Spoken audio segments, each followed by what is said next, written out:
from the forests of Northern California to the southern deserts. More than 400 illegal cannabis grow sites have been found inside California state parks. Oftentimes these grows result in streams being diverted, dams being put up to divert water, hazardous materials like insecticides, pesticides, trees are sometimes cut down. So the true cost of this type of activity is high in terms of the impact it has on the natural resources for the state. That's why the California State Parks Cannabis Watershed Protection Program was established.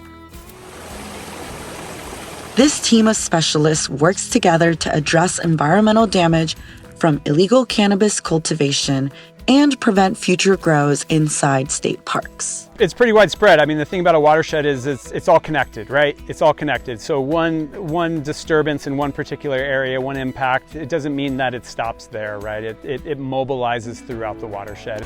So what we're doing is we're coming out here and we're cleaning up the old grow sites. So we're actually restoring the landscape to its original form. In addition to cleaning up ecological damage, the program improves roads and trails. This helps to protect entire watersheds from unnatural erosion, promote the natural flow of water, and increase access for visitors and law enforcement.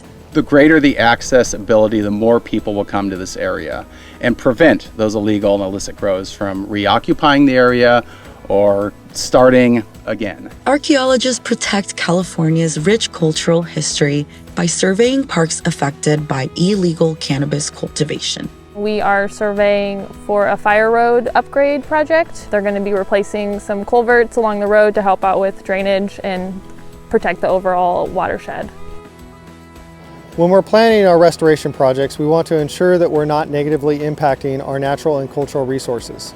To that end, our Cannabis Watershed Protection Program Cultural Group heads out into the field, identifies and records sensitive resources within the project area. We recognize that these sites are important and sacred to local Native American communities. Our program is a truly multidisciplinary program that draws from all different programs within California State Parks, facilities, roads and trails, natural resources, cultural resources, law enforcement, interpretation. The benefits provided by the Cannabis Watershed Protection Program go far beyond the cleanup of illegal grow sites. The team is working to protect and restore entire watersheds, ensuring our California state parks are safe and accessible for all.